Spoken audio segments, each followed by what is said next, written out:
Bem-aventurados aqueles que leem e aqueles que ouvem as palavras da profecia e guardam as coisas nela escritas, pois o tempo está próximo. Este é o terceiro versículo do primeiro capítulo de Apocalipse. Este é a segunda parte da série de escatologia, onde na primeira parte nós vimos uma visão panorâmica do livro de Daniel e depois as profecias do Velho Testamento, e interpretamos as profecias do Novo Testamento com respeito às coisas que ainda vão acontecer, formando uma base para o entendimento do livro de Apocalipse. O livro de Apocalipse, acredito, para aqueles crentes que gostam, se interessam pela escatologia, é sempre o grande alvo de se ler Apocalipse e se entender Apocalipse. É o único livro da Bíblia que contém uma promessa específica de bênção para aqueles que leem, e justamente o livro é considerado pelos crentes como um livro difícil. Nesta parte da escatologia, nós vamos ver uma explanação do livro de Apocalipse, nas suas partes, conforme está escrito aqui no capítulo 1, versículo 19. Na primeira parte, a visão de João. Na segunda parte, as coisas que são a época da igreja, a época em que nós vivemos. E na terceira parte, como num grande zoom no gráfico, eu estou me referindo ao gráfico que aparece na primeira parte, nos DVDs de escatologia, onde parte daquele gráfico é a época da tribulação e o milênio. Então, como um grande zoom, usando a expressão hoje, como nós estamos usando o computador, o Apocalipse de 4 a 18, ele vai nos dar detalhes dos acontecimentos daquela época em 3 blocos de 7 juízos. Então, no capítulo 19 nós temos a segunda vinda de Cristo, capítulo 20 o milênio e depois novos céus e nova terra. É uma parte muito interessante do estudo, e ele complementa a outra série, de forma que o crente pode chegar no livro de Apocalipse com as informações das demais profecias, principalmente Daniel, e poder entender aquilo que está no livro de Apocalipse. O meu desejo, mais uma vez, é ser uma bênção na vida de vocês, de forma que vocês possam entender a profecia, que sem ironia nenhuma é simples. As figuras, todas elas são dadas em outros lugares da Bíblia, em outros lugares da Escritura, ainda, mais uma vez, num grande exercício de mostrar que a Escritura interpreta a Escritura. Deus abençoe vocês. Vamos orar? Nosso Deus bendito, te louvamos mais uma vez ao começar essa semana, agora diante desta parte da tua Escritura tão importante, quando o Senhor tem nos revelado as coisas do futuro, encerrando o cânon das Escrituras. Era tudo aquilo que o Senhor queria que nós soubéssemos, e nós te louvamos por isso. E obrigado por essa oportunidade, e mais uma vez nós carecemos e suplicamos a direção do teu Santo Espírito, o discernimento, a iluminação da mente, que o Senhor possa redobrar as forças, os ânimos dos irmãos que chegam depois de um dia de trabalho, ao longo dessa semana, que o Senhor possa dar forças e ânimo para eles, e que este assunto possa motivá-los a completarem essa jornada dessa semana. E tudo isso tem sido preparado com o objetivo de glorificar e honrar o teu nome. E eu te louvo o nome santo de Jesus, o meu Senhor e Salvador. Amém, Senhor. Amém. O livro de Apocalipse, se você quiser, na apostila, na página 1, ele encerra o cânon das Escrituras. O que significa isso? Cânon é uma palavra hebraica, kané, de onde vem depois a palavra grega, cânon, que significava junco, uma vara reta, que se tornou uma medida, era um padrão, uma medida. E por isso a palavra cânon é a composição dos 66 livros que compõem a Bíblia, 39 no Velho, 22 no Novo, 27 no Novo. o espaço que Deus usou, apenas uma recapitulação para vários de vocês, foi um período de aproximadamente 1.600 anos entre o primeiro livro do Velho Testamento em termos de escrita, que foi o livro de Jó, provavelmente. O livro de Jó está a mais ou menos 1.500 anos antes de Cristo. E o livro de Apocalipse, que é o último, aproximadamente ano 98, 100 da nossa era. Com o livro do Apocalipse, por João, escrito por João, o Senhor encerrou a revelação. Tem sido convicção nossa de que tudo aquilo que o Senhor queria que nós soubéssemos, Ele deixou aqui na palavra. E o que nós vimos na semana passada, e vamos ver essa semana, a escatologia tem sido uma prova, né, exatamente disso, a atitude da igreja de se afastar do livro, buscando outras formas e fontes de revelação, né? Algumas delas, como o Senhor fez no passado, enquanto Ele escrevia o livro, enquanto o livro não estava escrito completo, Ele usava outros meios de comunicar ao homem a sua vontade, a sua palavra e as suas profecias. Mas no momento em que Ele completou o livro, Ele deixou de usar aqueles expedientes. Nos dias modernos, nos dias atuais, a igreja tem buscado a experiência, de forma que quando alguém aborda você com uma situação e você diz para a pessoa, mas a Bíblia diz, então logo a pessoa argumenta, mas eu vi, não foi alguém que me contou, eu vi.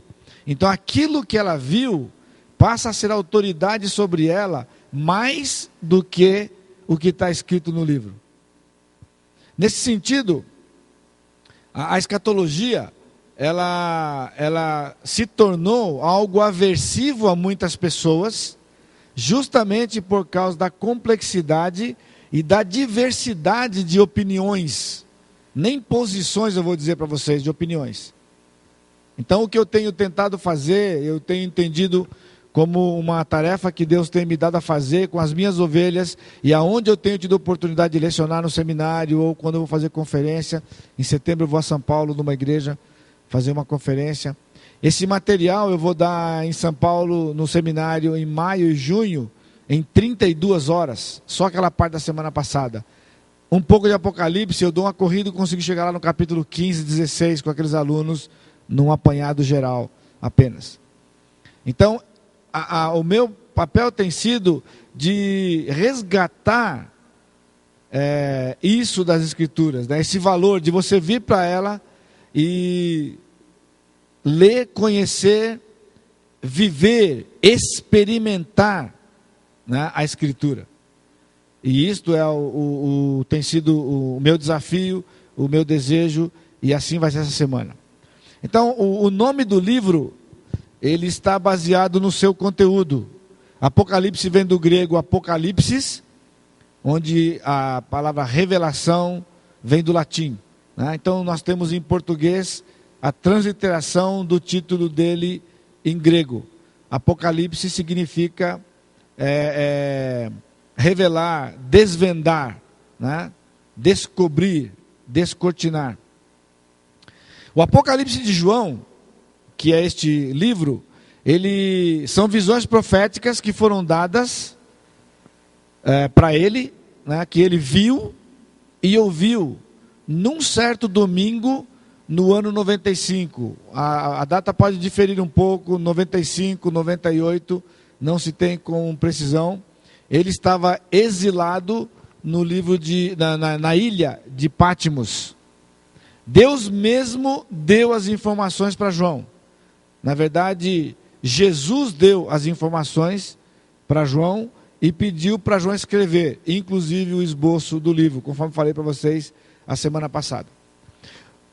O livro de Apocalipse, ele tem sido um livro assim, onde o pessoal tem receio de vir, medo de vir. Medo, às vezes por causa do conteúdo, muita coisa muita catástrofe, muita coisa difícil. Mas medo pelo aspecto de que há muito símbolo, o livro é cheio de símbolos, né? Ele é cheio, é como se fosse um livro de enigmas, é isso que o pessoal fala. E aí afasta o pessoal. Logicamente que é muito melhor você ler uma carta do apóstolo Paulo, né, do que você ir para o Apocalipse e ficar tentando entender. Por isso foi necessário que a gente fosse para Daniel primeiro. Em Daniel, nos evangelhos, nos escritos de Paulo, nós deciframos os símbolos. Em Apocalipse, não vai aparecer símbolo novo, algum.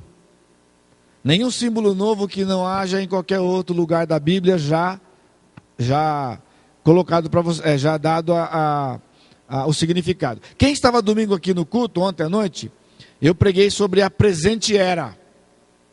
E a presente era, em Apocalipse, está contida no capítulo 2 e 3 do livro. Nós vamos ver daqui a pouquinho essa divisão. E a presente era foi dada pelo Senhor Jesus Cristo em Mateus capítulo 13, naquelas 7 parábolas. E nós vimos ontem a interpretação daquelas parábolas. As parábolas de Mateus 13, elas são muito importantes para o entendimento das figuras do Apocalipse também. Por quê? Porque à medida que Cristo deu a parábola, ele interpretou 2 delas. E olha que interessante, ele deu 7, mas só interpretou 2. Porque as 2 que ele interpretou têm elementos que você interpreta as outras. E aquilo que não tem ali, você encontra no Velho Testamento, né? Por isso é importante, quando nós estamos interpretando a Bíblia, e foi dito isso na semana passada, logo na primeira aula para vocês, há um termo que até está escrito aqui no parágrafo que começa por isso aí na apostila, né? O livro deve, no meio do parágrafo, o livro deve, portanto, ser interpretado como os demais do cânon, na sua forma literal, com suas figuras de linguagem, aplicando-se também as regras de hermenêutica, onde a Escritura interpreta a Escritura. E isso aqui vai precisar ser usado tremendamente no livro de Apocalipse.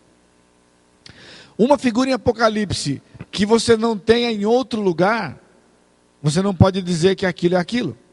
Então, quando chega em Apocalipse, você diz que algo significa algo, alguma coisa, então você tem que ter algum outro lugar que você tenha embasamento para fazer aquilo. Até porque, na semana passada também, eu falei para vocês várias vezes, de que a Bíblia foi dada numa revelação progressiva, 1600 anos.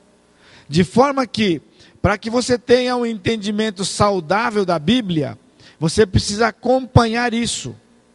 É importante que qualquer assunto que você vá tratar da Bíblia, mantendo essa consistência da interpretação literal, você precisa saber qual é a referência mais antiga.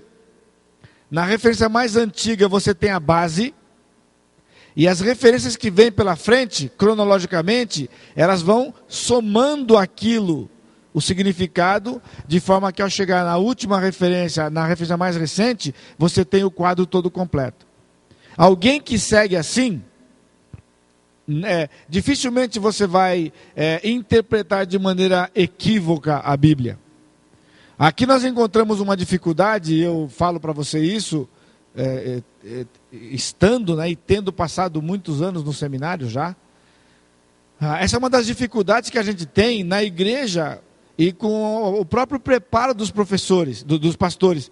Porque no seminário, a base de todo o curso do seminário é a teologia sistemática, onde você divide a Bíblia por temas e estuda os temas, e não se respeita o aspecto cronológico, que era aquilo que estava acontecendo. Então ele pediu para João escrever 7 cartas às 7 igrejas.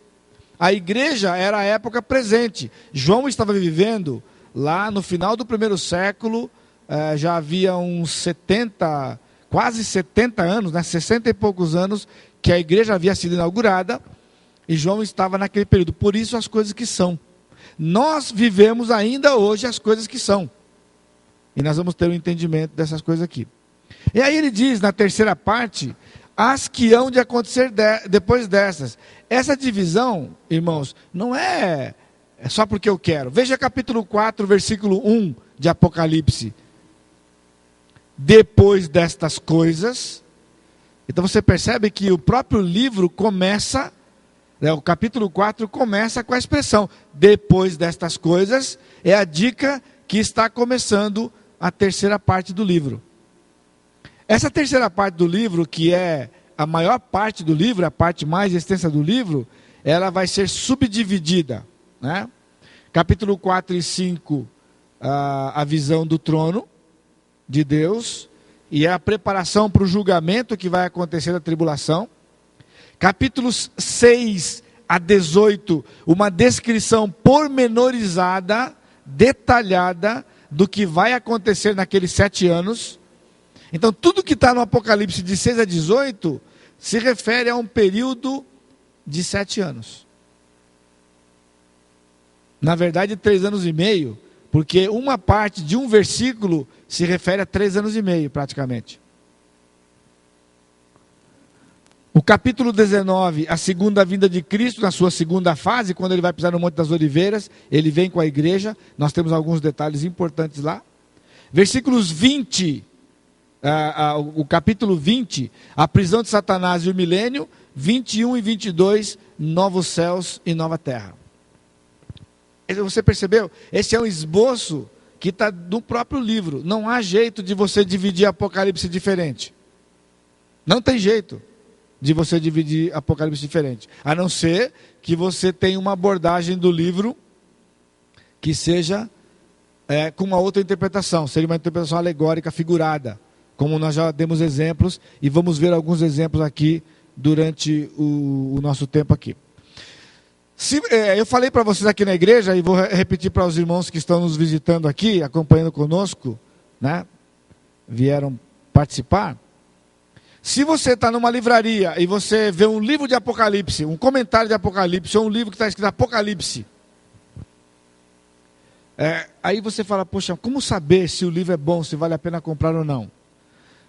Em outros livros até seria difícil dizer para você apenas de uma olhada para uma pessoa leiga, é difícil. Apocalipse é fácil, Apocalipse é facinho para você saber se o livro é bom ou não. Você pega o livro com todo cuidado para não estragar o livro, tem que pagar o livro, e se ele for ruim, você tem que pagar ele ruim, pagá-lo ruim, né?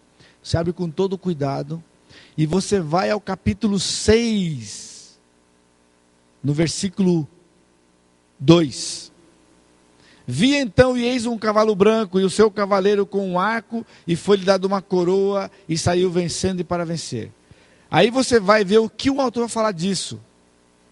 Se o autor falar que o cavaleiro do cavalo branco, de capítulo 6, versículo 2, é Cristo,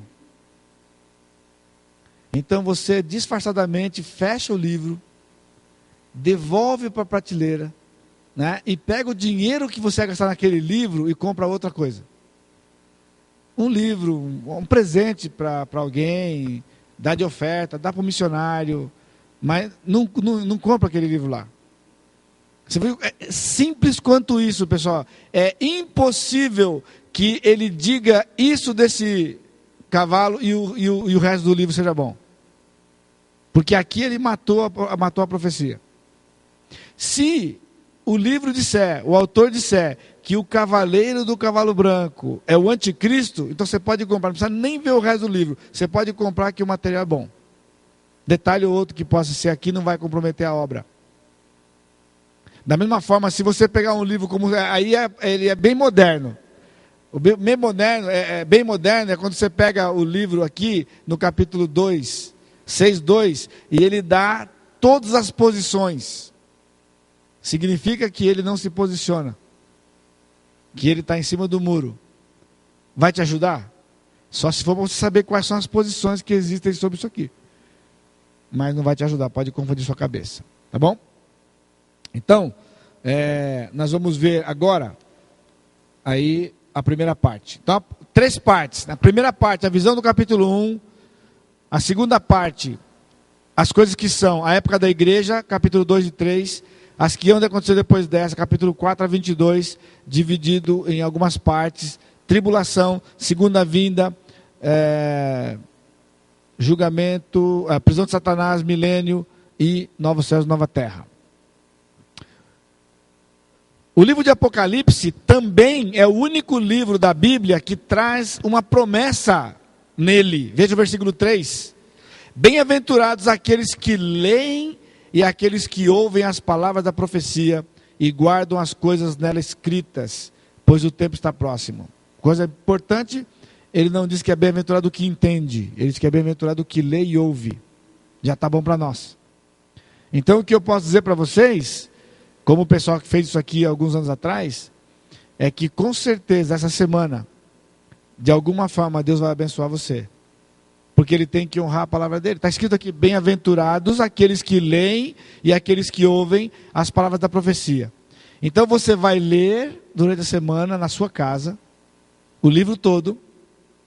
Dá para você ler aí 4 capítulos e pouco por dia, e você lê na semana toda, até sexta-feira. E ele diz aqueles que ouvem as palavras da profecia. Vocês vão ouvir Apocalipse 10 horas essa semana. Então, com certeza, o Senhor tem bênçãos para você que vai dedicar essa semana, porque Ele está dando esse incentivo para nós aqui no livro de Apocalipse. Veja o versículo 4. João, às 7 igrejas que se encontram na Ásia: graça e paz a vós outros da parte daquele que é, que era e que há de vir, da parte dos 7 espíritos que se acham diante do seu trono, e da parte de Jesus Cristo, a fiel testemunha, o primogênito dos mortos e o soberano dos reis da terra. Aqui nós já temos a primeira coisa complicada do livro de Apocalipse. Eu vou ler de novo para vocês. João, as 7 igrejas que se encontram na Ásia: graça e paz a vós outros, da parte daquele que é, que era e que há de vir, da parte dos 7 espíritos que se acham diante do seu trono, e da parte de Jesus Cristo, a fiel testemunha, o primogênito dos mortos e o soberano dos reis da terra. Aquele que nos ama e pelo seu sangue nos libertou dos nossos pecados. Detalhe é que aquele que é, que era e que há de vir é o Senhor Jesus Cristo. E quando ele fala "e da parte do Senhor Jesus Cristo", aqui é uma questão gramatical. Ele não está falando que é uma terceira pessoa. Aqui. Ele está falando que é o mesmo que é, que era e que há de vir, numa outra situação. Ele diz: é a fiel testemunha, o primogênito dentre os mortos e o soberano dos reis da terra. Porque é exatamente isso que nós vamos chegar lá no livro de Apocalipse no final. Vê se você entende. Ele tá se referindo a Jesus como aquele que era, que é e que há de vir, mostrando que a sua eternidade e a sua característica da segunda vinda. Os 7 espíritos que se encontram diante do seu trono, né, aqui é a manifestação da presença do Pai, lá no trono. Nós vamos ver no capítulo 4. E quando ele fala "e da parte de Jesus", a fiel testemunha, o primogênito dentre os mortos, o soberano dos reis da terra, ele está mostrando agora o mesmo que é, que era e que há de vir, dentro do papel que ele fez no passado, a sua ressurreição e a testemunha daquilo desse plano que o Pai elaborou. Também falando um pouquinho aqui para os irmãos que estão conosco de outras igrejas, o plano de salvação é um plano que a gente falou bastante outro dia na escola dominical. Aquilo que aconteceu com Adão não era uma surpresa para o Senhor. E isso traz algum problema para os crentes, porque Deus sabia, aquela coisa toda. Mas todo o plano foi assim. O Salmo 40 diz que lá na eternidade passada, quando eles planejavam criar o homem, deparou-se com a queda. E ao deparar-se com a queda, o homem vai se rebelar contra nós. O que fazer? Só tinha um jeito: se um de nós for e se passar por eles, como eles, viver no meio deles e morrer por eles. O impasse. Então no Salmo 40 aparece essa expressão. Está escrito a teu respeito no livro, ele diz: eis-me aqui, envia-me a mim. Quando Isaías capítulo 6, Isaías diz: eis-me aqui, envia-me a mim, Isaías estava ali cumprindo aquilo que Cristo havia feito no passado, na eternidade passada, dizendo: eis-me aqui. Então tinha plano, podia ter plano, porque Jesus vinha. Por isso que ele é caracterizado por aquele que viria e que vai voltar. Ele é a testemunha desse plano de Deus, o soberano dos reis da terra. Ok? Versículo 6. E nos constituiu reinos sacerdotes para o seu Deus e Pai, a ele a glória e o domínio pelos séculos dos séculos. Esse versículo é de predileção das testemunhas de Jeová, assim como outros textos, porque aqui o João está dizendo que Deus Pai é Deus de Jesus. Você viu aqui? E nos constituiu reinos sacerdotes para o seu Deus. Seu de quem? De Jesus. E aí eles falam, está vendo? Deus é um só, Jesus é um Deus menor, né? Porque está escrito também que quando Cristo consumar todas as coisas, ele vai entregar o reino ao Pai e vai se submeter ao Pai. Irmãos, essa é uma das cenas mais lindas que vai acontecer em todo o plano, quando Cristo, Deus mesmo, segundo a pessoa da Trindade, ele completar toda a obra, ele vai pegar todo aquele plano e colocar aos pés do Pai e se submeter a ele, que nada mais é do que ele vem fazendo todo o tempo, porque no mesmo Salmo 40, quando nós estamos vendo lá, significa isto: os três pessoas coiguais, coeterno, tudo que um é, o outro é, mas alguém tinha que vir. Então ele diz: eis-me aqui. Ele voluntariamente decidiu deixar este estado para fazer uma obra e viver, passar a estar, por causa deste plano, em submissão ao Pai e submissão ao Espírito, para nos dar exemplo do que é viver uma vida de submissão. Esse é algo voluntário. Algo voluntário. Ele decidiu fazer assim. E por isso aqui ele diz que Deus é o seu Deus, porque só tem planos, só haveria planos se fosse assim. Então ele não é um Deus menor, como os testemunhos de Jeová dizem, porque aquilo é uma falta de conhecimento completa da palavra, nem é parcial, completo da palavra. Eis que vem com as nuvens e todo olho o verá, até quantos os traspassaram, e todas as tribos da terra se lamentarão sobre ele, certamente. Amém. João deu aqui um resumo breve de tudo que vai ter no Apocalipse.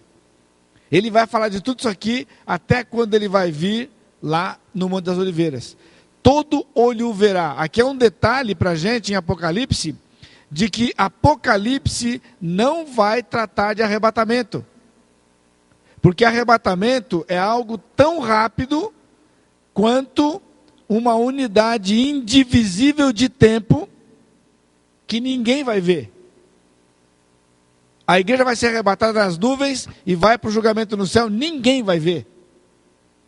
E aqui diz que quando ele vier, todo olho o verá. Dá para entender? Vocês estão comigo? Não pode estar falando a mesma coisa.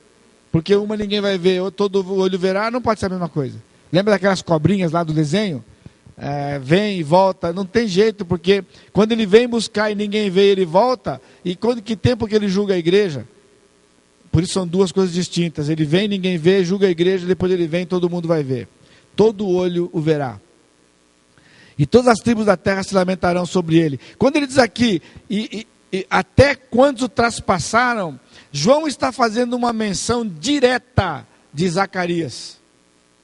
Porque Zacarias tem a profecia dizendo que naquele dia derramarei sobre eles o Espírito de graça, e eles reconhecerão aquele que eles traspassaram. Reconhecerão, haverá um reavivamento, uma ressurreição espiritual de toda a nação de Israel. e eles vão como um povo clamar o Senhor Jesus Cristo, e ele volta ao clamor. Essa é uma frase que há muitas vezes no Velho Testamento. O seu clamor chegou até mim. Lembra dessa passagem? Quando ele chamou Moisés, Moisés, você vai lá para libertar o povo, porque eu ouvi a situação do meu povo, o seu clamor chegou até mim, e por isso você vai lá. Naquele dia a nação vai chorar, diz que eles vão chorar como quem perde um primogênito. A dor vai ser tão grande, e eles vão dizer, aqui é um entendimento meu da palavra que aparece, eles vão dizer como uma nação só, como se fosse uma só pessoa, Maranata, que isso é uma palavra hebraica, Maranata, significa, ora vem Senhor Jesus, aí Cristo volta. Vai vir por causa do clamor da sua nação. E é isso que João vai demonstrar para nós aqui. Eu sou o alfa e o ômega, diz o Senhor, o princípio, aquele que é, que era e que há de vir, o Todo-Poderoso.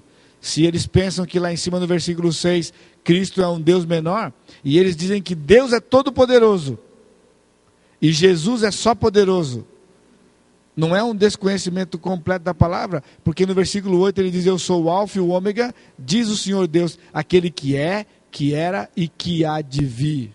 Quem há de vir? Jesus há de vir. O Todo-Poderoso. Eu, João, irmão vosso e companheiro na tribulação, no reino e na perseverança em Jesus, achei-me na ilha chamada Pátimos, por causa da palavra de Deus e do testemunho de Jesus. Ele estava preso por causa da perseguição. Achei-me em espírito no dia do Senhor, e ouvi por detrás de mim grande voz como de trombeta. Aqui nós temos algo para salientar. E a gente tem uma tarefa, porque na verdade hoje eu precisava chegar no capítulo 4 de Apocalipse, se eu for dividir cada 4 capítulos para chegar no 22, lá na sexta-feira, né? E eu não vou chegar, acredito que nem no 3, mas eu vou caminhar lá e vou chegar no 22 no final. O Marquinhos tem uma transparência aí para a gente, que é aquela da palavra grega. Isso, vamos lá. Na semana passada, nós falamos sobre o dia do Senhor, e eu podia perguntar para você, classe, o que é o dia do Senhor? O dia do Senhor é um dia escatológico de 1007 anos. Então, assim como lá no capítulo 6, se falar que é o anticristo, falar que Cristo faz diferença, aqui não compromete o livro, mas existe uma divergência entre os autores aqui. O que João estava querendo dizer? Que João estava na ilha de Pátimos e ele foi transportado espiritualmente para o dia do Senhor, escatológico, e ele podia ver os 1007 anos, que é o que ele vai narrar no Apocalipse. Muitos optam por essa posição, por essa interpretação, de que João está dizendo que ele foi transportado em espírito para o dia do Senhor, e ele vai narrar aqui em Apocalipse os detalhes do dia do Senhor. Só tem um problema, de que o capítulo 2 e 3, as coisas que são, não fazem parte do dia do Senhor. É época da igreja. E o dia do Senhor é só depois que acontecer o arrebatamento, ou no mínimo, a segunda vinda de Cristo. Então eu coloquei uma coisa para você aí, para dizer o que significa. Quando se refere a essa frase, no dia do Senhor, quando se refere ao dia escatológico, eu quero dizer, todas as referências, no Velho Testamento, traduzido para o grego, no Novo Testamento, quando essa expressão, no dia do Senhor, se refere ao dia escatológico de 1007 anos, ela aparece assim em grego, Hemera tu kurio. Hemera é dia, tu é o genitivo, que é possessão, dia do Senhor. Aqui em Apocalipse é a única vez em toda a Bíblia que aparece essa expressão aqui, dia do Senhor, dessa forma, ente kuriake hemera. Hemera você viu que é a mesma dia. Ente kuriake, ele está dizendo, no dia que pertence ao Senhor. Porque essa terminação, a que, as 3 últimas letras do Curi ali, Curi é Senhor. Então, literalmente ele está dizendo, no dia que pertence ao Senhor. É interessante porque quando a gente fala que a gente acredita na inspiração verbal, plenária, inerrante, significa que Deus escolheu as palavras que Ele queria que os autores escrevessem. De forma que, quando Ele mandou João escrever, e Ele falou para João escrever em te curiaque remera, é para mostrar que João não está falando do dia escatológico. Essa referência aqui, ele está dizendo que é o dia do Senhor da semana, domingo. Isso aqui é importante para nós hoje, porque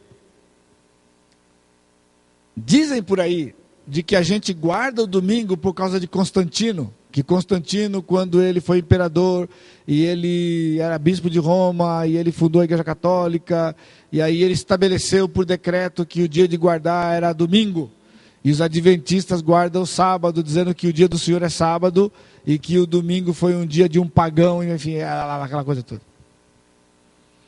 Atos 20, versículo 7, o apóstolo Paulo já estava dizendo ali, de que a igreja se reunia no primeiro dia da semana.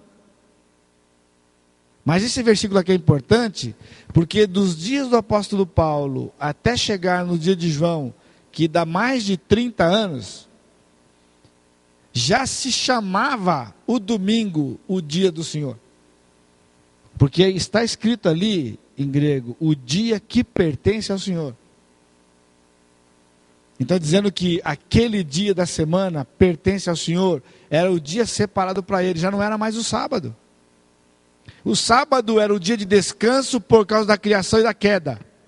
O domingo passava a ser o dia do Senhor Jesus Cristo, porque era o dia da ressurreição dele. No Velho Testamento não havia Senhor Jesus Cristo.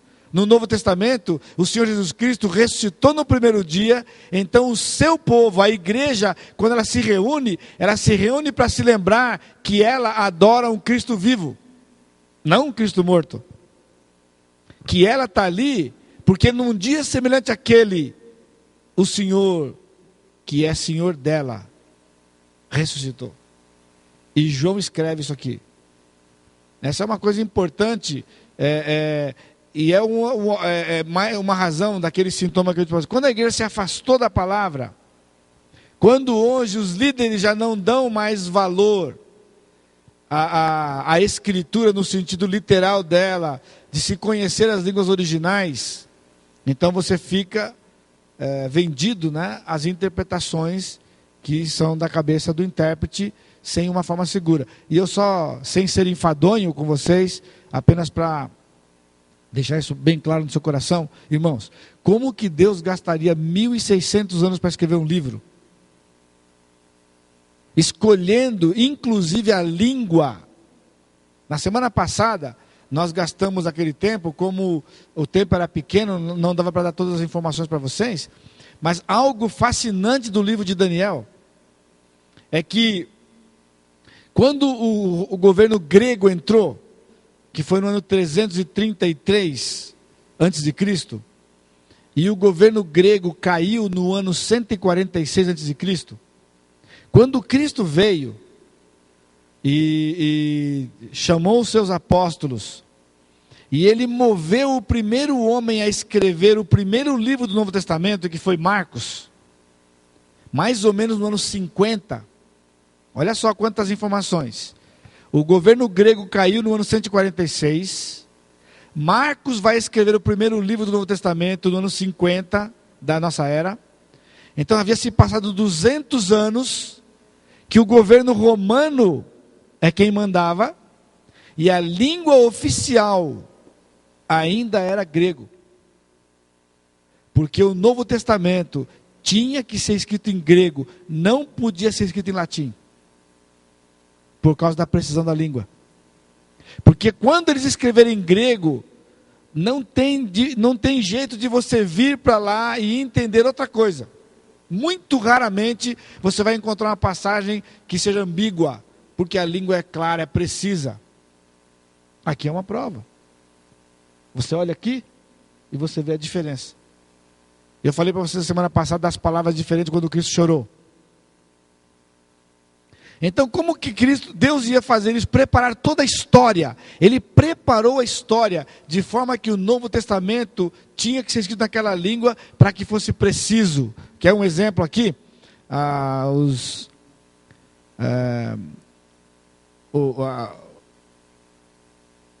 Os grupos que acreditam no sono da alma, os adventistas, eles têm uma teoria dizendo o seguinte, que quando Cristo estava lá na cruz, e o ladrão falou para ele, lembra-te de mim quando entrar no teu reino. Primeiro detalhe para vocês, com certeza o ladrão nunca tinha estudado escatologia, principalmente aqui com a gente, nunca tinha estudado escatologia com a gente, porque o pedido que ele fez era um pedido absurdo. Ele disse para Jesus, lembra-te de mim quando entrares no teu reino. Ele estava acreditando que era o rei que estava ali. Talvez ele até acreditasse que Cristo desceria da cruz e implantaria o reino. Mas, teologicamente falando, escatologicamente falando, ele estava fazendo um pedido para Jesus que demoraria aproximadamente 2000 anos, se for hoje. Porque o reino dele ainda vai acontecer. Já estava bom para ele. Mas qual foi a resposta que Cristo deu para ele? Em verdade, digo, hoje você vai estar comigo no paraíso. Eu não preciso esperar o meu reino para você estar comigo. Você vai estar comigo hoje. Hoje é o dia de Deus. Lembra quando eu falei isso? Ontem é o dia do homem. E amanhã é o dia do diabo. Sempre que o Senhor fala hoje.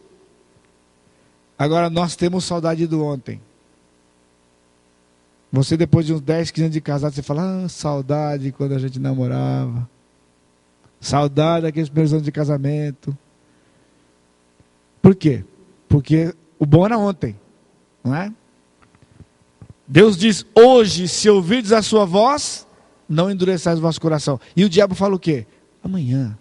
Hoje não. Hoje você pode fazer o que você quiser. Isso aí é bom. Amanhã você faz. Amanhã.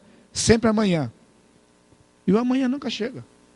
Aliás, o camarada do boteco já aprendeu isso rapidinho, né? Fiado, só amanhã. Porque o amanhã nunca chega. Ele já descobriu que o amanhã nunca chega. E o diabo sabe disso. Ele fala amanhã, amanhã, amanhã, e amanhã nunca chega. Então,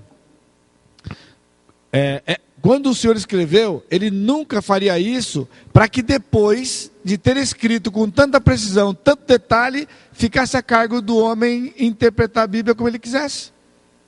E dizer, não, isso aqui significa isso, significa aquilo, com isso aqui, com a língua que ele escreveu, precisa. Ele moveu a história para escrever o seu livro. Por isso, irmãos, você tem na sua mão algo precioso. Funciona. É a palavra de Deus. E por isso, nós estamos aqui para estudar esta semana o que significa esta palavra de Deus. Ok, pessoal. Nós terminamos aqui a parte da aula quando eu estava falando para vocês daquela parte que Cristo conversou com o ladrão e ele diz, hoje estarás comigo no paraíso. Então, os adventistas dizem o seguinte, eles creem no sono da alma. Então ele estava dizendo que Cristo não estava prometendo para o ladrão que ele estaria aquele dia com ele no paraíso. Ele diz o seguinte, a versão que eles têm, a interpretação é assim, em verdade te digo hoje, vírgula, estarás comigo no paraíso.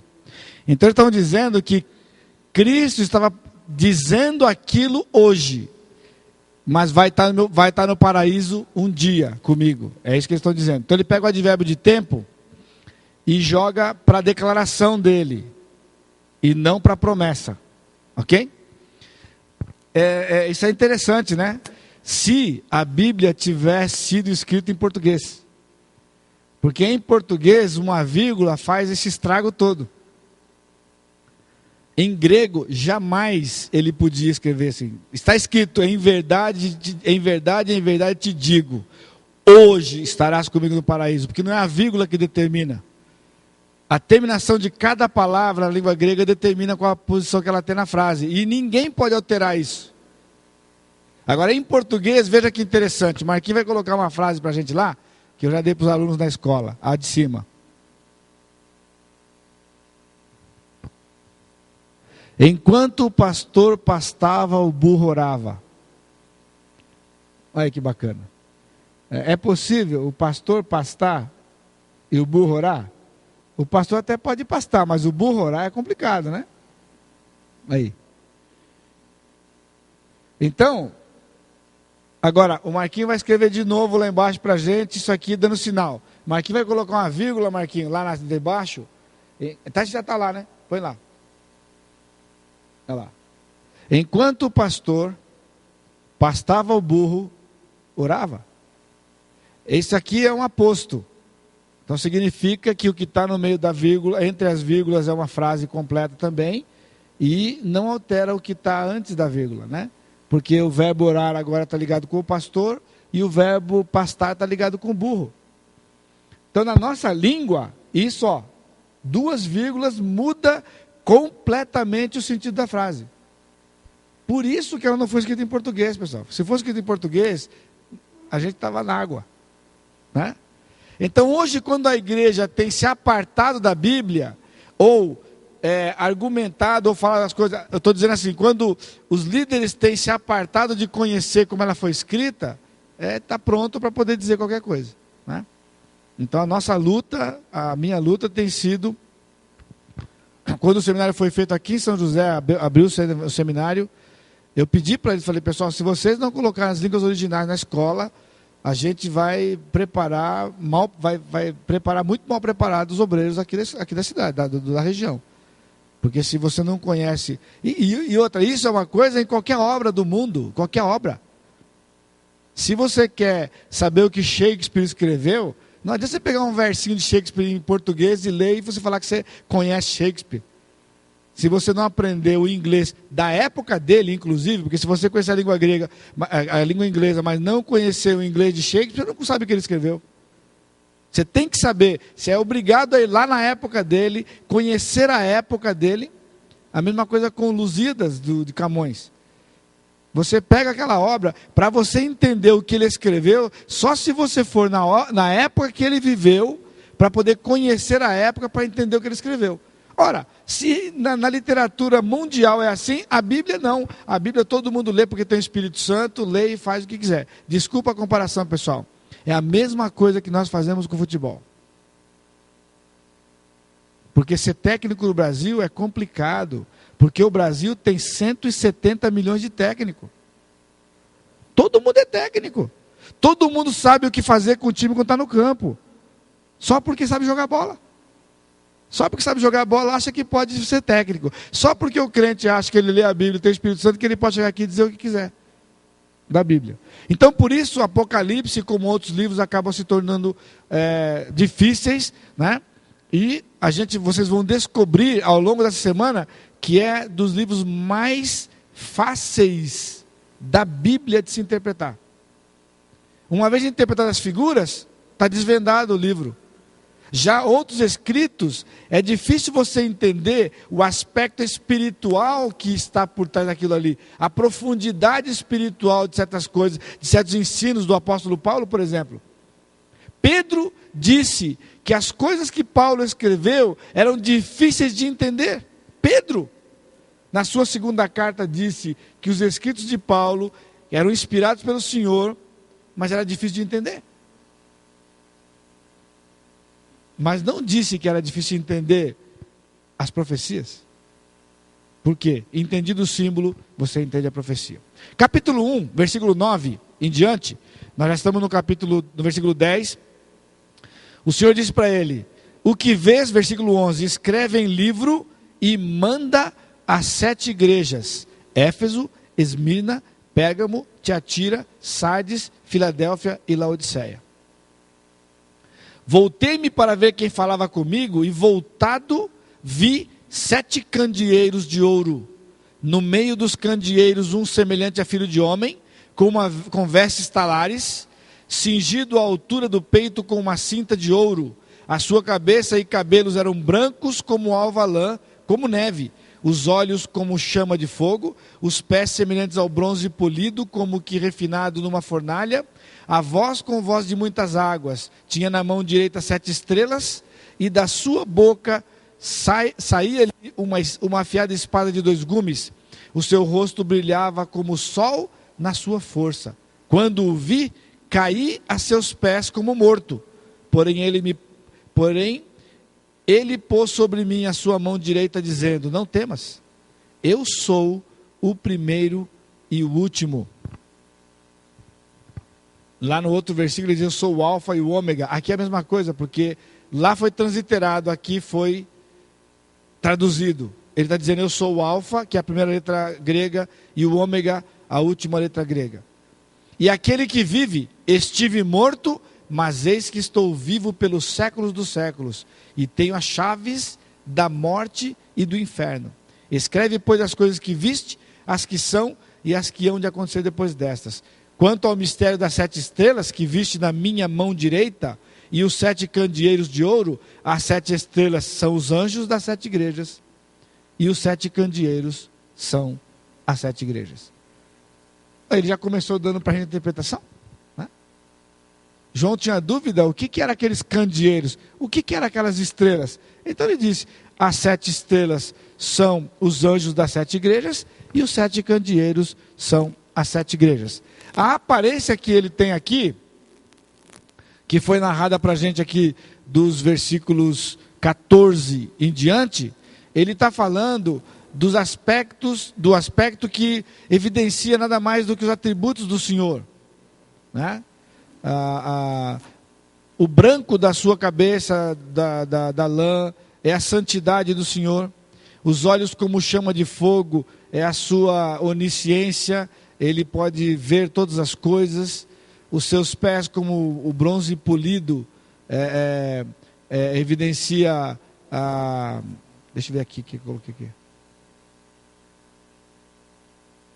A sua onipotência, a voz de muitas águas, a sua onipotência. Os seus pés, aqui, o bronze, na época, polido, era o espelho que eles tinham, né? Então, esse refletir da sua glória mostra o aspecto glorioso do Senhor. A sua voz como de muitas águas, a sua onipotência, o seu poder. Então aqui João está vendo o detalhe que ele está nos mostrando aqui, dessa aparência. Ele vai usar cada um desses detalhes nas 7 igrejas, nas 7 cartas que ele vai dar. Ele se apresenta e ele separa uma dessas partes para relacionar com as 7 igrejas. O que significa na profecia? Que Cristo é o noivo da noiva, a igreja é a noiva. Existe uma ligação direta entre o noivo e a noiva, porque cada carta que ele for dar, ele se apresenta como uma daquelas partes, e aquela parte está fazendo uma referência àquela igreja, mostra a ligação da igreja com o Senhor Jesus Cristo. Isso que nós vamos ver aqui. A primeira coisa importante para você, agora aqui, é quando ele diz no versículo 20, que as estrelas são os anjos das 7 igrejas. Essa informação aqui, ela é muito importante para lá na frente, quando houver aquelas catástrofes, que fala que as estrelas cairão do céu. Porque o pessoal está falando que a estrela cair do céu são catástrofes que haverá no universo, né? E eles querem interpretar aquilo como meteoritos. Por quê? Porque a estrela menor, eu aprendi na escola que a menor estrela é 1000 vezes maior que a Terra. Então, se uma cair aqui, já destrói tudo. Acabou. Uma é 1000 vezes, são 1000 terras juntas, né? Então, depois você fala: não, mas é meteorito. Pessoal, os gregos tinham informações suficientes para saber a diferença entre uma estrela e um meteorito. Ele não usaria essa expressão. A palavra não pode ser mudada assim, de que estrela significa outra coisa. Estrela é aquilo que ele vê, é aquilo que a gente vê quando olha para cima. Porém, aqui ele está dizendo que a estrela é o anjo. Se a estrela é o anjo, ele já está dando a dica que lá na frente, quando está falando de estrela, não é literal, é anjo. Agora aqui, quando ele fala do anjo, e quando você abre o capítulo 2, cada igreja tem um anjo. Quem é esse anjo? Alguns interpretam de que cada igreja tem um anjo guardião, um ser angelical guardião. A dificuldade que a gente tem, que eu tenho com essa interpretação, é que, como você vai ver aqui que as cartas todas estão escritas na segunda pessoa do singular. Ao anjo da igreja em Éfeso escreve. Então a informação foi dada para o anjo. Versículo 2: conheço as tuas obras. Obras de quem? Do anjo. Ele não está falando as obras da igreja, as obras do anjo da igreja. Como que ele podia estar responsabilizando um ser angelical que não tem nenhuma interferência direta na igreja, pelo estado da igreja? Então esse anjo aqui não é o anjo ser asinha, de asa. Então nós temos que usar de novo o recurso da língua. Aqui, pessoal, é um pouco enfadonho hoje, porque a gente está começando aqui a esquentar a máquina, né? A partir de amanhã a gente começa a entrar na parte profética lá do futuro. Vai ficar um pouco mais interessante aquelas figuras. Então só sua paciência um pouquinho para a gente avançar aqui nessas cartas. A palavra grega para anjo aqui é simplesmente a palavra angelos.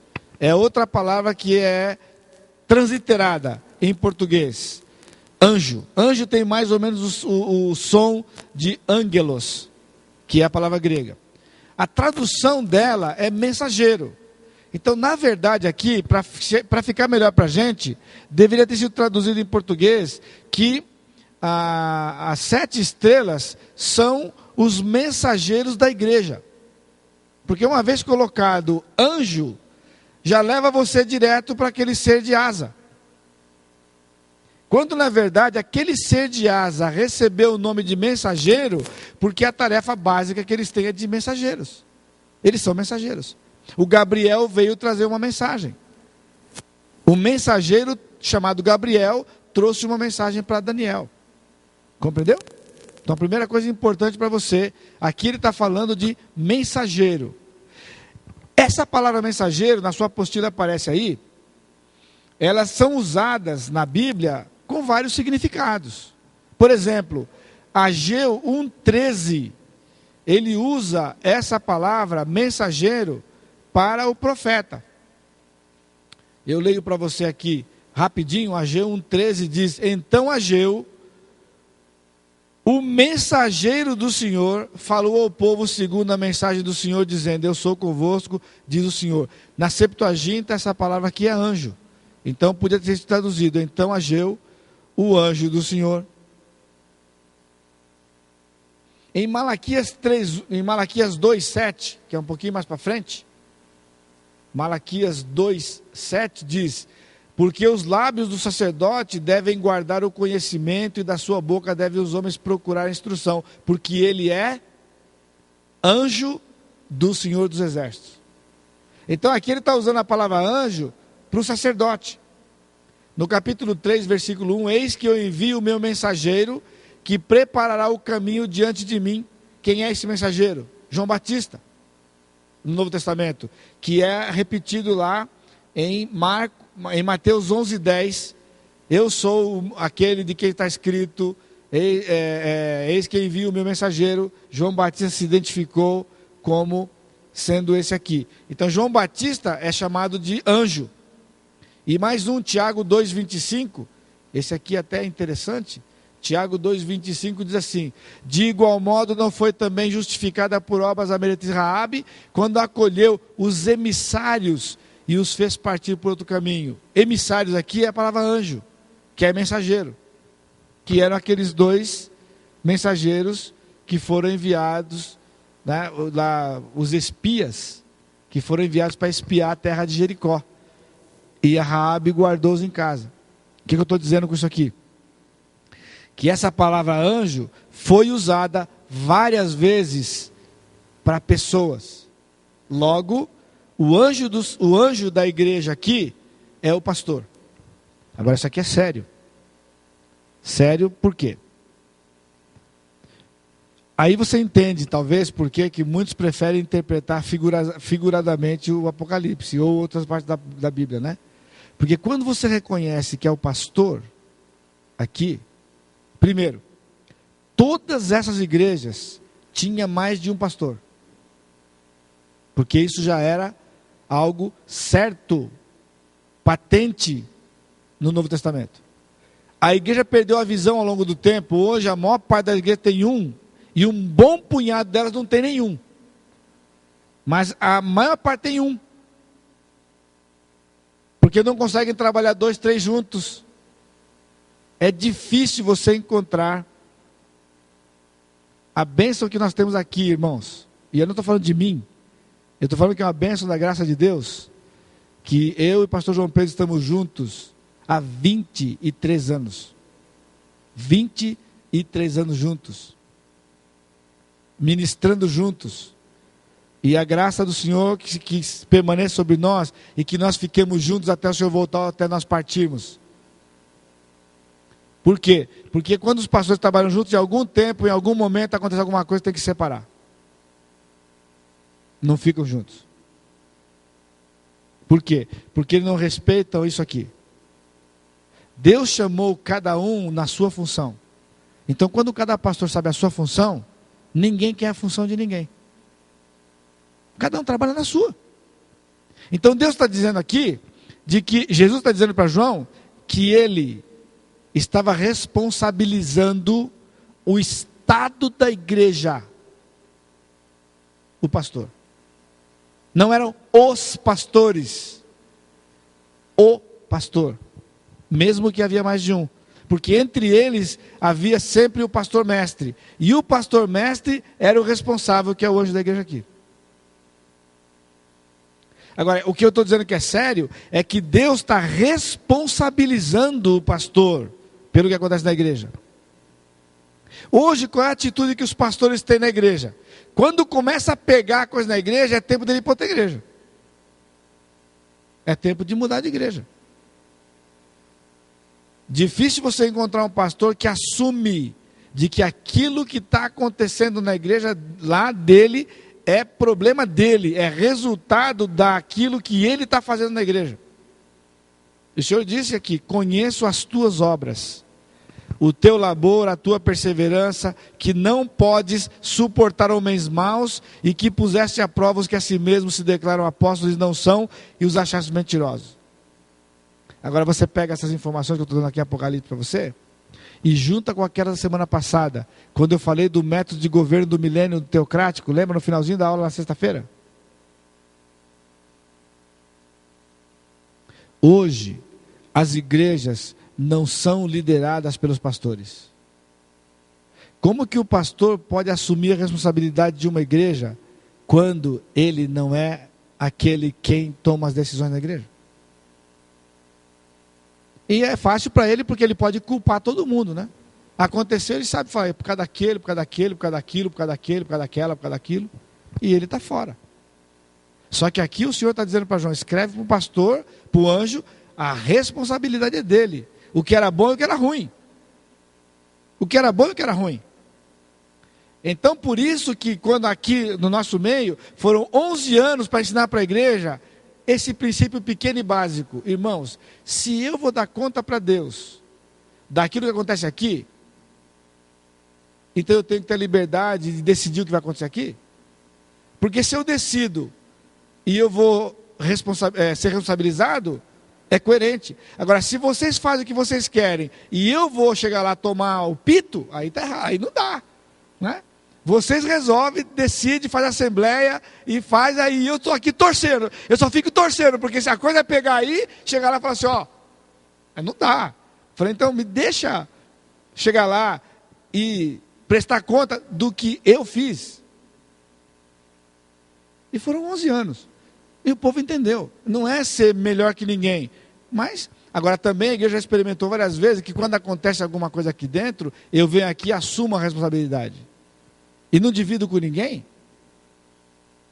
Quando a gente mandou uma época um missionário para Itajubá, lá para a sua cidade, que você morava lá, houve uma porção de influências, uma porção de interferências.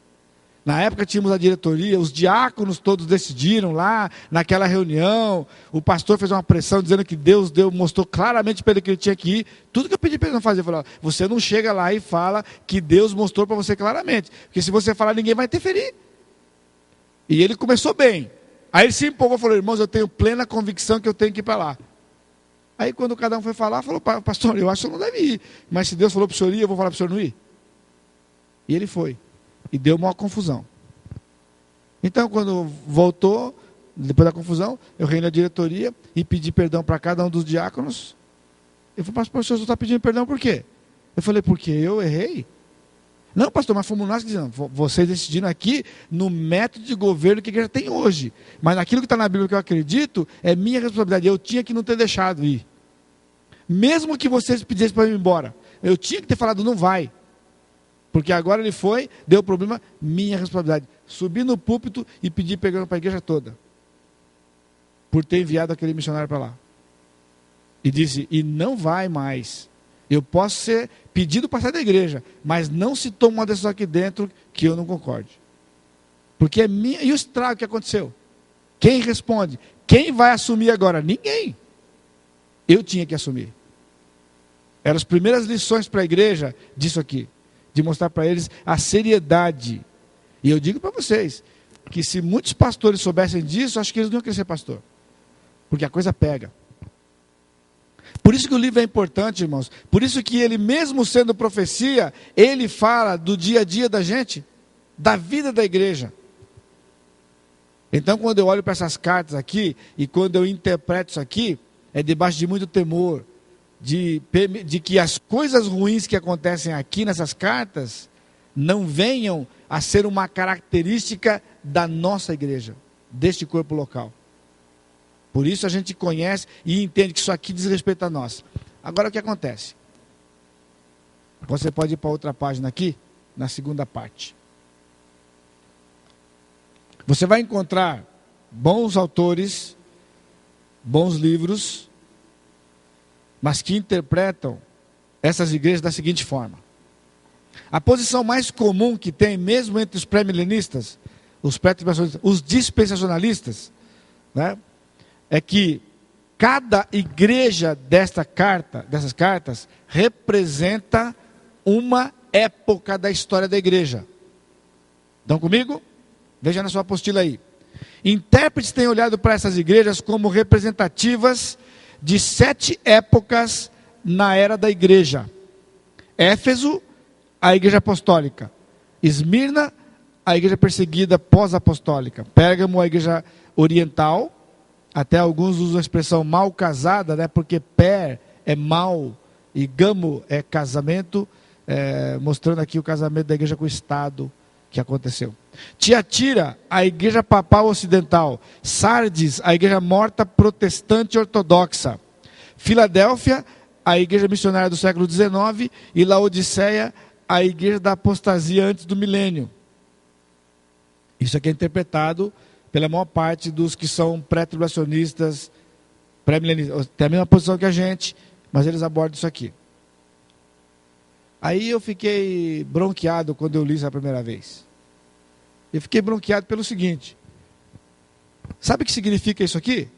Não importa o que eu fizer, como pastor, não importa o que eu ensinar, não importa o que eu pregar, não importa o que eu viver, eu já estou determinado para ser Laodiceia. Porque se Filadélfia é a igreja do século XIX e Laodiceia é a próxima igreja, que é a última, eles querem dizer que nós vivemos a última igreja, a igreja da apostasia. Então, nós somos a igreja da apostasia, a despeito de qualquer coisa. Essa é a primeira incoerência na posição. Isso aqui é uma forma de interpretação que se usa a história para se provar a profecia. Ou seja, quando João escreveu aqui uma coisa que vai acontecer lá. Agora, como que eu posso aqui, para poder entender o que João escreveu, olhar para trás, para a história, para poder determinar isso? O que eles fazem? Eles pegam aquilo que coincide com o que está aqui no texto, porque tudo que está aqui na sua apostila, dessa introdução, é as coincidências da história, nas 7 cartas. E é lógico que vai encontrar. Por quê? Porque essas 7 igrejas são presentes em todas as épocas. Essa é a posição. Você está entendendo? Para você não ficar confuso. João está aqui. Vou fazer a câmera acho que não vai me pegar lá. Ver se o Marcelo consegue me pegar lá. Né? João está aqui. E o Senhor mandou escrever para ele as coisas que são de uma época que vai se estender por séculos. Não é? Então ele dá 7 cartas para 7 igrejas. Agora, você pega alguém que está aqui, 2000 anos depois, está com a carta de João na mão e quer entender o que João escreveu lá. Mas para ele entender o que João escreveu lá, ele depende de toda a história que está aqui, que João não viu. Isso, pessoal, é chamado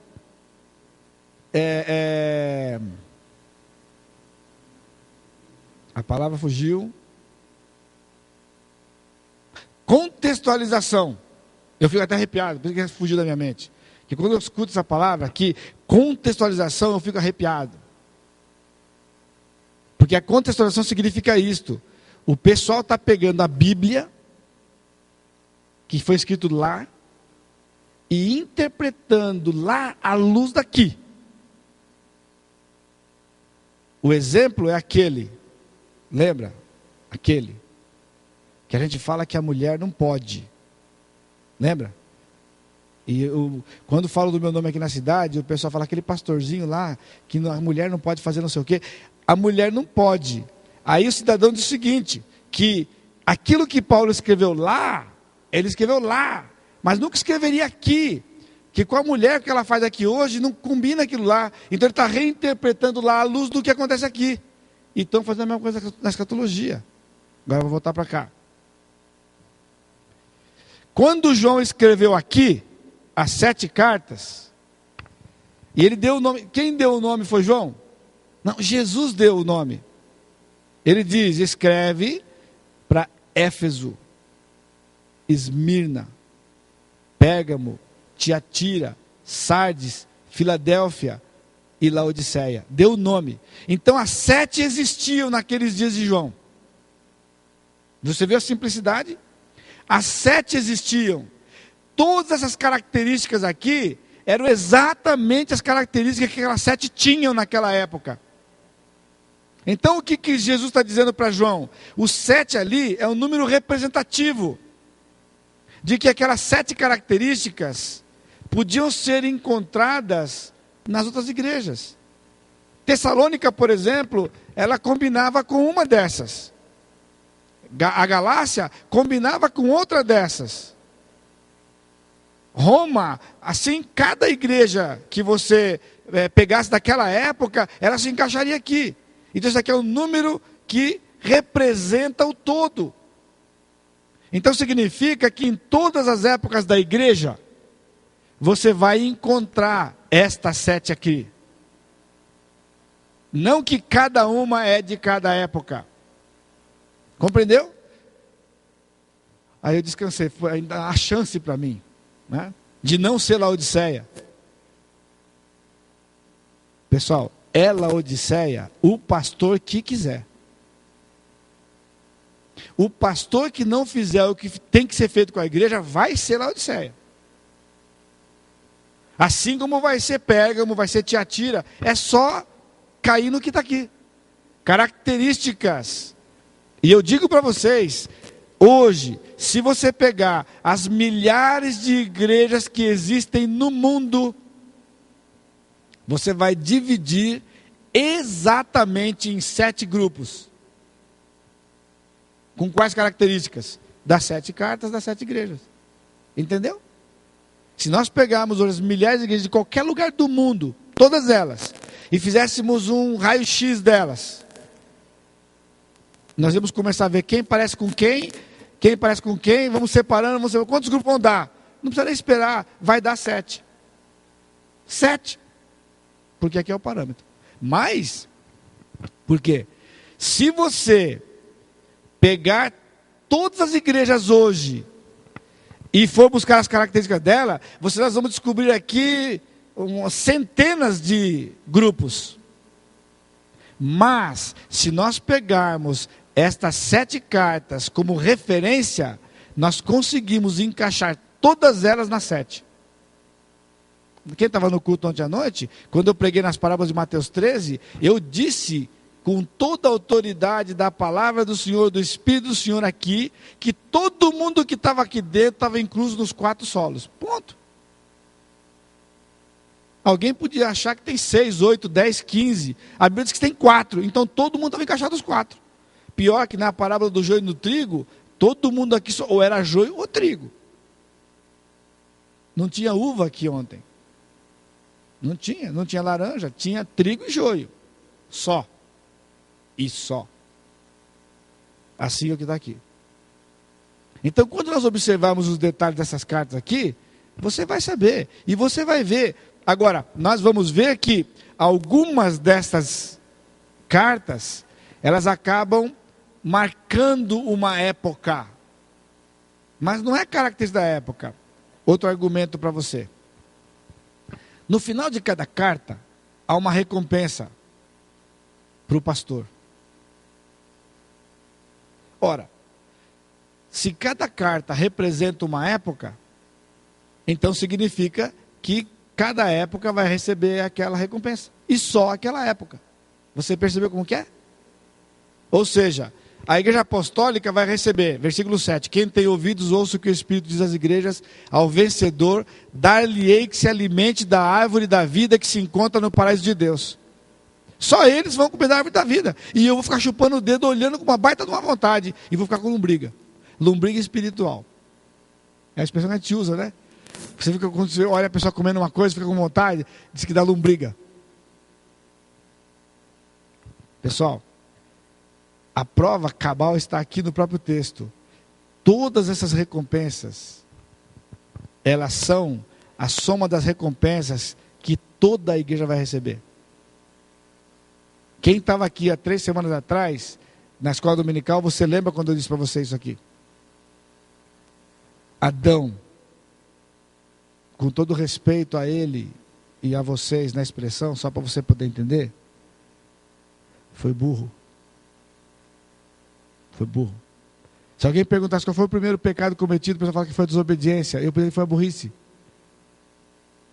Porque estava no meio do jardim 2 árvores, uma do lado da outra. A árvore do conhecimento do bem e do mal e a árvore da vida. Se Adão tivesse comido a árvore da vida, ele jamais comeria a árvore do conhecimento do bem e do mal. Porque se comesse a árvore do conhecimento do mal, morreria. Como que ele podia morrer se ele tivesse comido a árvore da vida? Não morreria.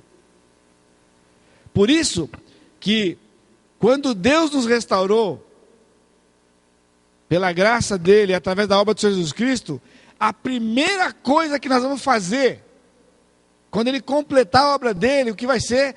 Todos vamos comer o fruto da árvore da vida. E por isso nós não vamos morrer mais eternamente. Por isso não haverá a possibilidade de pecarmos no céu. Porque comeremos a árvore que Adão tinha que ter comido primeiro. Compreendeu? Então isso aqui não é uma promessa para a igreja dos apóstolos, é uma promessa para todo ser humano que foi resgatado através da pessoa e obra do Senhor Jesus Cristo. Velho e Novo Testamento e futuro. Vamos fazer aquilo que Adão não fez. Vamos comer do fruto da árvore da vida. Por isso a segunda promessa está no versículo 11, quem tem ouvidos ouça, o vencedor de nenhum modo sofrerá o dano da segunda morte. Comeu a árvore da vida, não vai morrer a segunda morte. Então aí as outras coisas todas podem acontecer aqui. Outra coisa importante das cartas das igrejas aqui, então, vocês estão comigo aqui, ela foi endereçada não à Assembleia. Ok? Não é a Assembleia que decide nada. mandou para o pastor. Então como é que a Assembleia pode dizer alguma coisa se o pastor é que está tomando o pito aqui? O Senhor disse para ele: dessas 7 cartas aqui, eu tenho tirado um princípio que eu tenho ensinado para a igreja e para os casais. Nos aconselhamentos que eu tenho dado para casais, no retiro de casais, já preguei isso aqui. Você vive bem? Você vive mal? Sabe por que o divórcio acontece?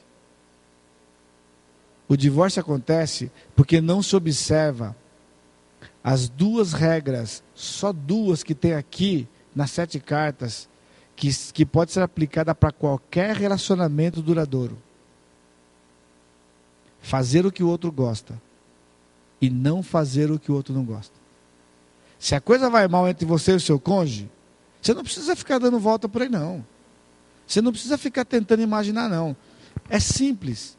Ou você não está fazendo o que ela gosta, o que ele gosta, ou está fazendo o que ele não gosta, o que ela não gosta, ou está deixando de fazer aquilo que ele gosta. Então essas regras aqui, elas se multiplicam. Então, fazer o que o outro gosta traz um efeito. Esse é o namoro. Lembra do namoro? Sabe por que tem saudade do namoro? Porque no namoro era assim. O namoro é a época que você só faz o que o outro gosta. Porque se você não fizer o que o outro gosta, acaba. Dá um tchau para você. Né? Então por isso naquela época traz presentinho, leva no cinema, né? Tudo que é bonito. Sempre lembra daquela coisa, porque é assim. Só está. E o sentimento só crescendo, né? Aí quando você sabe de uma coisa que o outro não gosta, logo você para de fazer. Rapidinho. O rapaz esperto é amigo da mãe dela. Amigo da irmã dela. Por quê? Ele colhe as informações. Eu quero fazer uma surpresa para sua irmã, para o seu irmão. A moça pergunta, o que ele gosta? Por quê? Porque quer fazer, não é? Aí de certa forma quando casa, aí para de fazer. Então hoje está mal, sabe por quê? Você não está fazendo o que ele gosta, o que ela gosta. E pior, está fazendo o que não gosta. Aí traz raiva, traz ira, traz tudo aquilo que você está experimentando aí. E nós nem começamos a profecia aqui ainda, hein? Nós só estamos na parte do que é a época da igreja. Por quê? Porque Cristo está elogiando o que ele gosta e está dizendo o que ele não gosta. Ele diz aqui: conheço as tuas obras, o teu labor, a tua perseverança, que não pode suportar homens maus, que puseste à prova aqueles que a si mesmos se declaram apóstolos e não são. Agora só aqui eu diria para você, não soa familiar para você alguma coisa? Eu vou repetir para você aqui: conheço as tuas obras, assim o teu labor como a tua perseverança, que não pode suportar homens maus, e que puseste à prova os que a si mesmos se declaram apóstolos. Soa familiar para você? E não são? Nesses últimos anos, o que surgiu de apóstolo aqui, pessoal, no nosso país e no nosso mundo é impressionante. E não estão fazendo como a igreja de Éfeso fazia. Porque lá em Éfeso, apareceu o cidadão e falou assim: eu sou apóstolo. O que eles fizeram? Puseram o cidadão à prova. E o cidadão não era apóstolo coisa nenhuma. Então eles resistiram ao cidadão. Hoje aparece alguém e fala assim: eu sou apóstolo. Oh, apóstolo, oh, apóstolo. E daí?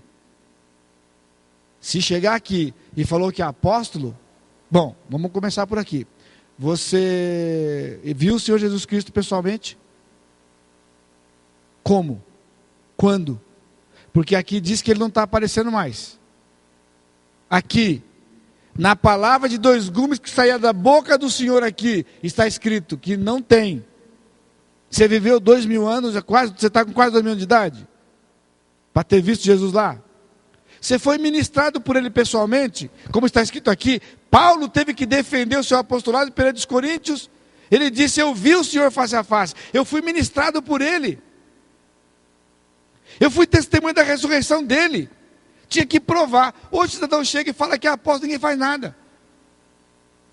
Aqui diz, Jesus estava dizendo para eles: eu gosto disso de vocês, porque vocês põem à prova o cidadão, e quando não é apóstolo, sai fora. Porque não tem mais hoje.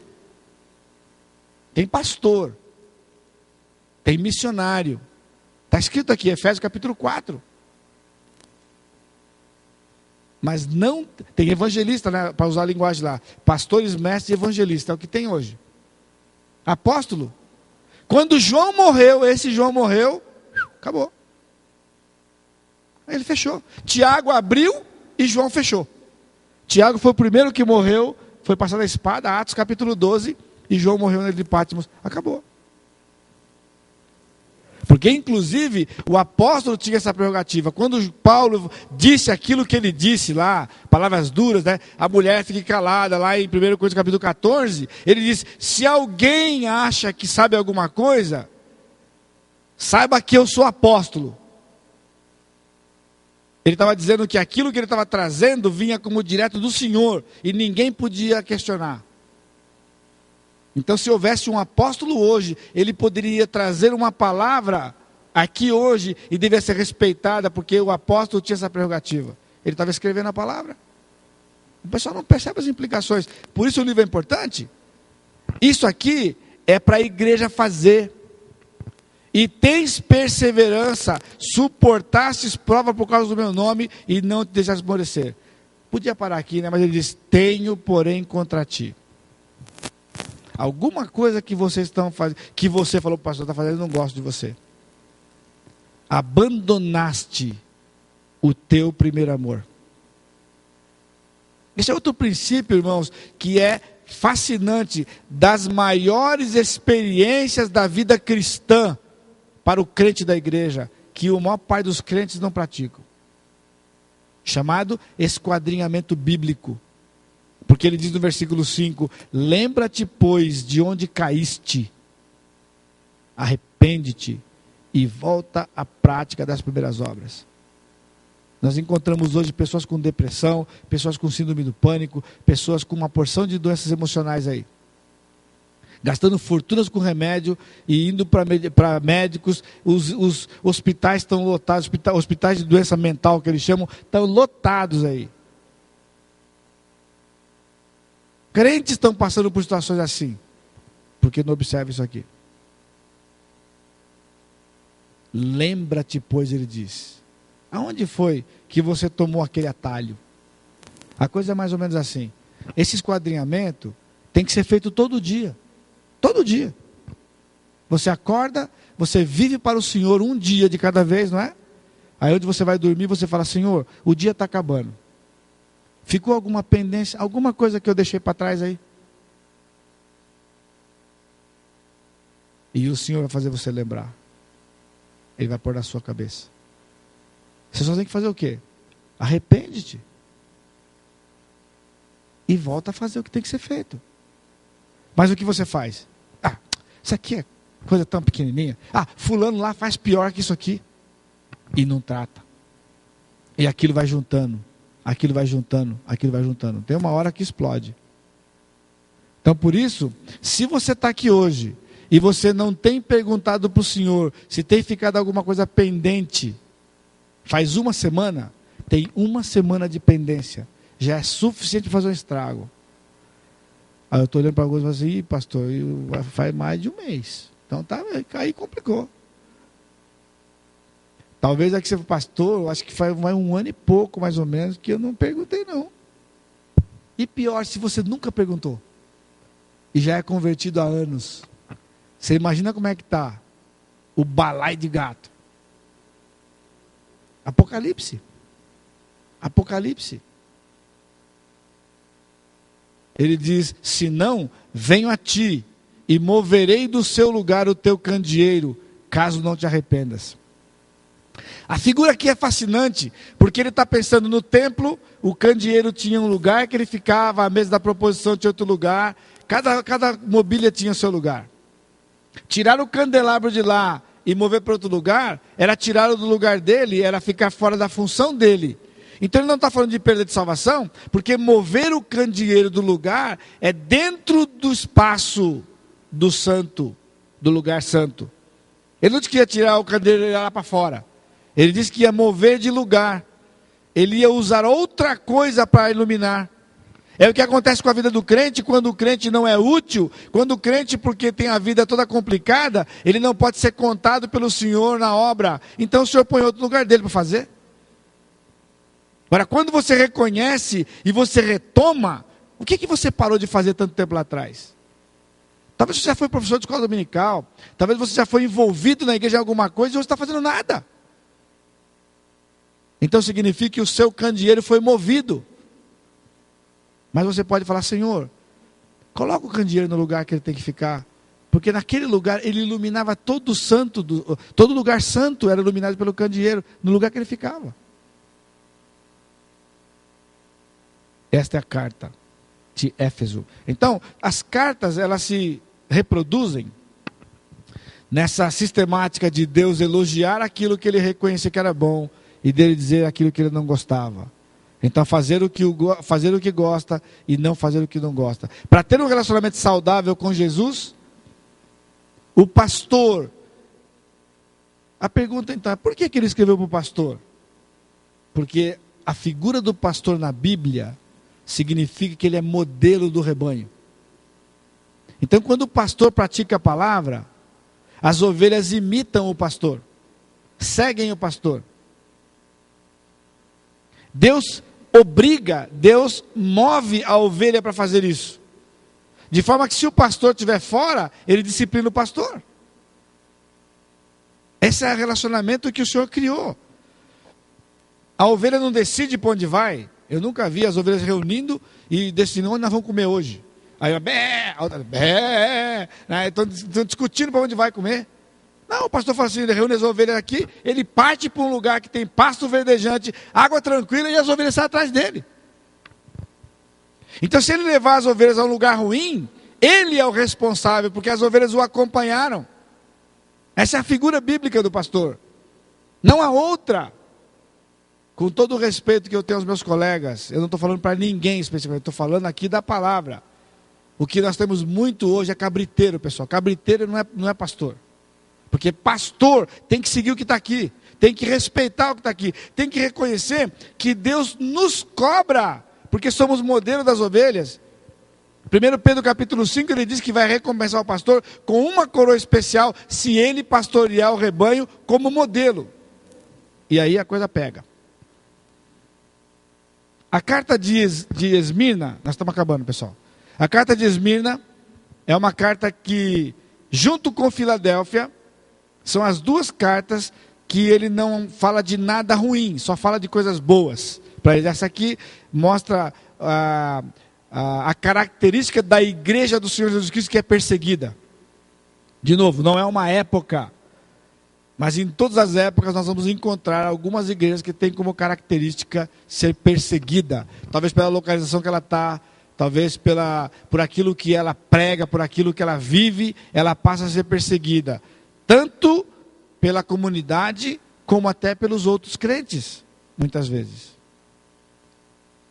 A igreja de Pérgamo e assim por diante. Então, hoje à noite, se você tiver tempo, amanhã durante o dia, eu queria te dar uma tarefa, para você ler capítulo 2 e 3, que eu vou fazer um apanhado quando chegar amanhã, e a gente vai entrar para o capítulo 4, que é o começo da tribulação. Ok? Se você puder ler amanhã, entre hoje e amanhã, até o capítulo 7, vai ser bom para você poder acompanhar aquilo que a gente vai ver hoje e amanhã. Tá bom? Eu queria que você desse uma atenção especial na carta a Tiatira, que eu vou pular muitas coisas aqui. Se você tiver dúvida, eu sei que você vai querer perguntar quem é os nicolaítas aqui, todo mundo pergunta, eu posso passar para você a informação. Mas a carta de Tiatira, ela traz uma informação, que eu falei há pouco sobre a questão da mulher, para você ver a dureza do Senhor Jesus Cristo com respeito à liderança de uma mulher na igreja. E é aquilo que acontece hoje, que fala que é coisa da época, que a mulher, está escrito aqui, o Senhor condena, ele condenou. Agora, interpretar Apocalipse figurado é bom por causa disso, porque aí você não passa por essas coisas aqui. Mas quando você vê aqui, literalmente, você vai para Jezabel do Velho Testamento, quem era Jezabel do Velho Testamento, você vai entender exatamente o que ele está falando. Que quem governava Israel naquela época não era Acabe, era Jezabel. Ele era o rei, mas quem reinava era ela. E hoje está cheio de igreja assim, que quem governa São as mulheres. A mulher, até o caso dela ser pastora hoje, e o Senhor é pesado aqui, irmãos.